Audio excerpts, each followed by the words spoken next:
Hey guys, welcome back to Project Bodybuilding. Today we have one of the most anticipated matchups after the Arnold Classic. At this year's Arnold we saw the very best version of Wesley Vissers yet, and he ended up winning the entire show. And in winning the show, he beat Brian, Urs, and Ramon. This means he has beaten the 4th, 3rd, and 2nd best bodybuilders in the Classic Physique division. The only person Wesley hasn't beaten in Classic Physique is the main man, the current 5-time champion, Chris Bumstead. So of course we have to ask the question, who is going to come out on top? Chris has beaten Wesley for a while now, but not this Wesley. So in today's video, let's compare Chris Bumstead from the 2023 Mr. Olympia against Wesley Vissers from the 2024 Arnold Classic. With all that out of the way, let's go ahead and jump right into the video. If you guys like these types of videos and want to see more, be sure to hit that like button and subscribe for more. I do think Wesley starts out with his best pose against Chris with the front double biceps. Let's keep in mind that Wesley is like 2 inches taller than Chris and he has a pretty big structure. Those are going to really help Wesley in a couple of poses, especially this one. Chris competes with a lot of guys that can't match his massive structure. Chris is so wide through the rib cage and the shoulders and so tiny in the waist, and he's really tall too. These are just straight up genetic advantages he has over a lot of other guys. Not many guys have all those attributes, and I think Wesley, while he doesn't meet Chris in all those areas, he's going to get closer than just about everyone else.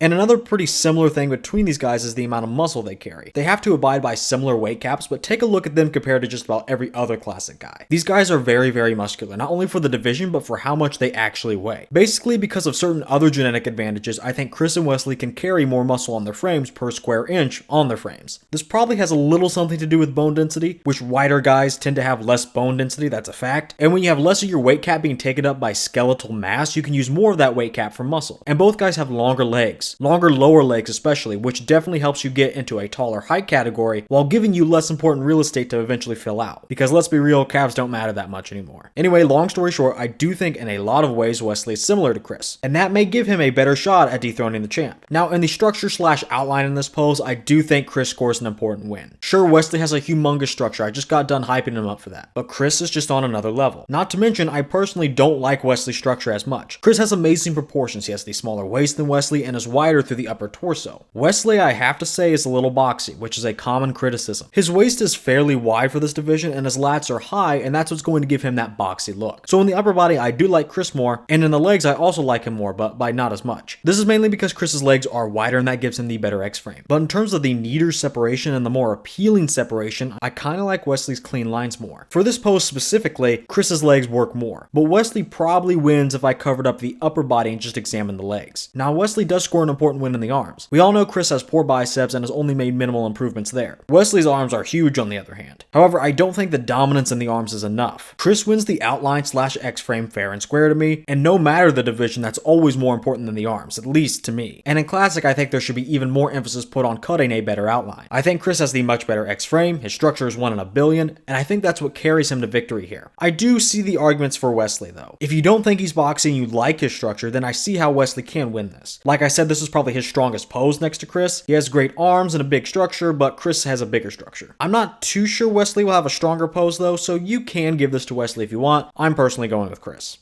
We have a really strong pose for either gentleman up next. Like I said earlier, these guys just seem to be able to carry more muscle than other classic guys, and being able to pack on size will help you a lot in the side chest. However, even though Wesley has a phenomenal pose, Chris is yet again on another level. Even more so in this pose if you ask me. Chris could beat some open guys at the Olympia with this pose. Maybe not too many, but I fully believe he can pick off some of them. And even though Chris is a classic physique competitor, this will still be one of the best side chest poses of all time. Imagine if this was an open, with open levels of size. Even how he is now, this is probably pretty close to what Arnold would look like in the modern era, with modern posing and modern era conditioning. Chris's ribcage is huge and the pecs are too. Wesley's fairly thick in the pecs and he has some good detail for sure, but Chris has more size and more detail. He has picture perfect striations. I would give Wesley the upper limb though. His delt with that popping rear delt has the overall more capped look. And like in the front double, Wesley clearly has the better arms. But then when you go down to the lower body, this is another example of 2 tiers of competition. Chris is next level compared to Wesley. Chris has more size in both the quad and ham, and he has more detail too, including striated glutes, tie-ins, and lines in the quads. Bumstead has the quality and much more quantity too. You could maybe have given Wesley the benefit of the doubt in the first pose, but this is so conclusive on all fronts. Overall thickness from the side, details, the better pecs, and the better side leg. Chris dominates on all of those fronts. This is an open shot case.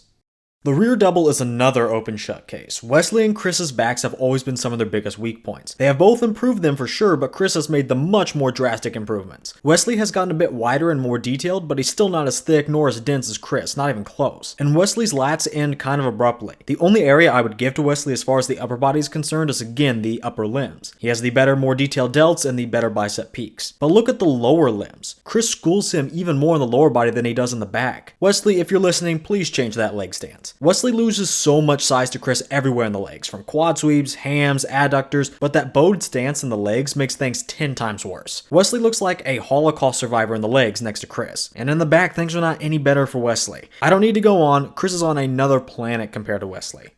I'm going to break the abs and thighs down into the flexed abs version for each guy and then the vacuum pose too, since this is classic physique. Starting with the actual abs and thighs, I'm not super thrilled with either guy. I think the vacuums are better. Chris's taper beats Wesley and that is a major victory for him, but his abs are fairly shallow. But although they're faint, they are very symmetrical. Wesley's abs are a bit more defined, but his waist is also bigger. Now on the quads, I think I honestly have to go with Wesley. I like how Wesley's quads are shaped more. I like the neater lines, and this time around he brought the great conditioning to this contest, so the lines are deeper too. But Chris still has big quads with good separation. I just happen to prefer Wesley's now that he's brought them up. And overall, I do think this is kind of close, but I'm giving a very slight edge to Wesley. I think Wesley's a bit more suited for the actual abs and thighs. You just want to have the better abs and quads. I think he has slightly better abs and I prefer his quads. But since this is classic, this gets fairly close because Chris has the better taper. And of course, he's also very close if not winning the thighs objectively, and is at least very close in the abs. It was kind of close with the abs flexed, but when these guys hit their vacuums, it's lights out. Chris is taking this very easily. When he hits the vacuum, his waist just disappears, and yet again, he has the much better taper compared to Wesley. I also like the shape to Chris's rib cage a lot more. It's a lot more of an upside down U shape. Wesley has a weird rib cage. It's more of an upside down V shape, not a U, and his bottom ribs stick out uncomfortably far. And in the legs, I do like Wesley's separation more. I've said that a lot now, but for this pose, Chris's wider legs help him out more. The waist is gone, the lats are wide, and so are the quads, which gives Chris the better X-frame. Wesley's entire physique really doesn't have any semblance of an hourglass shape. Chris yet again has Wesley's name in just about every aspect of the pose. The deeper vacuum, the better lines, and Chris is just flawless in this pose. This may be a hot take, but actually I don't think so. I think most will agree with me here. This is the best vacuum since Frank Zane's, and Chris is second only to him in this shot. I don't see a single flaw in this pose, and unfortunately for Wesley, this is a pose that he'll probably just never win. And with Chris's dominant win here, and Wesley only barely winning the actual flexed abs and thighs, I gotta give the overall abs and thighs pose to Chris since we're averaging both of them together.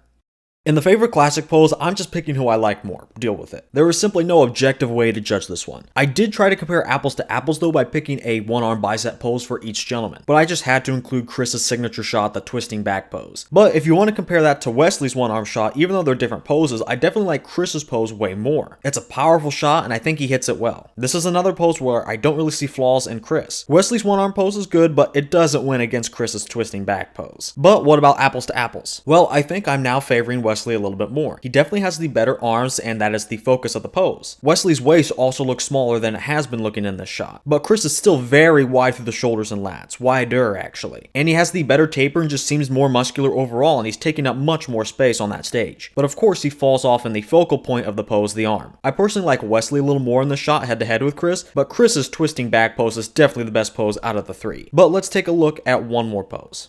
Let's end off with a little bonus for the favorite classic pose. Both guys love hitting the front lat spread, but it's not a mandatory, so let's slide it in at the end here. Honestly though, this probably wasn't super fair to Wesley, and it really doesn't help his case at all. Wesley simply is not as wide as Chris, but Wesley's also rolling his shoulders forward, and that's hiding even more of his width and a little of his lats. It was an uphill battle for Wesley anyway though. Just look at Chris and his lats. Chris's lats are wider and they insert much lower, giving him the better taper too. Let me say this one more time. Chris's legs are wider. I love Wesley's cuts and how they're separated, but Chris's wider legs rounds out the bottom of this pose for the overall better X-frame. And zoom back out and examine the physiques as a whole. Yes, he has the better X-frame, but also yet again Chris looks bigger, more muscular overall, and he's just taking up more space. After taking a look at some of these gentlemen's favorite poses to hit, I think Chris gets a victory overall in the favorite classic pose. He may be the less technical poser, but he knows a couple of shots he looks good in and he hits them so well. And when these guys hit a couple of the same shots, it's at least close, but in some other cases, it's like most of the other mandatories and Chris is just in another league. And hey, I just like Chris's shots so much more. So to round out this comparison, Chris wins the favorite classic pose. So, yeah, this was a clean sweep by Chris. He won all 5 poses and some of them by a lot. Wesley was at least in the room for maybe 2 of them, maybe, but even then, Chris just has everything Wesley has going for him and then some. Chris is very muscular for the division, he still brings the best lines in the division, he has insane conditioning and details, and really his only weak point now is the arms. Wesley's legs, especially from the rear, are abysmal, his back still needs to continue to grow, and Wesley's shape is not as good as Chris's. Even if you're unlike me and don't think Wesley's boxy, you simply can't deny his shape has nothing on Chris. So unfortunately for Wesley, I don't think he can beat Chris, and I'm saying this in the most respectful way possible, he's not even close. But that's not really on Wesley. Look, I've said the same thing about every single runner-up to Chris. Ever since 2020 where he won for the 2nd time, no one has even been in the same room as Chris. Terrence I knew wasn't going to do it, Ramon wasn't going to either, despite what Brazilian fans are going to say about that, and Wesley won't do it either. Chris would have to be riddled with injuries and completely go off his diet for the final weeks of his prep for him to lose the show. Across all divisions and all the history of bodybuilding, Chris has been one of the most dominant athletes we've ever seen. He has everything like I said earlier, and the judges like his physique, they want him. That's who they're basing their criteria on. Chris Bumstead is quite literally the standard for the classic physique division. Chris has everything going for him, like it or not, and he will continue to outclass this entire division. I think Wesley is an incredible athlete. He won the Arnold, he deserved it, and he may even be 2nd at the Olympia this year if these guys from the Arnold don't step it up. But as for taking out the 5-time champ, Wesley is simply another lamb to the slaughter.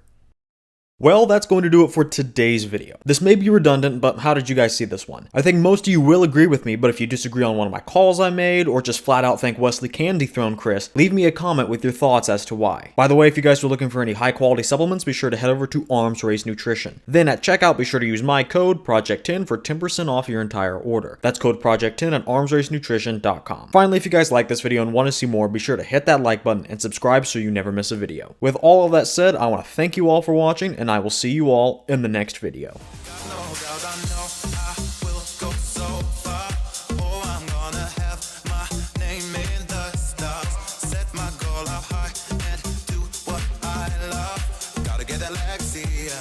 Gotta get that Lexi, yeah.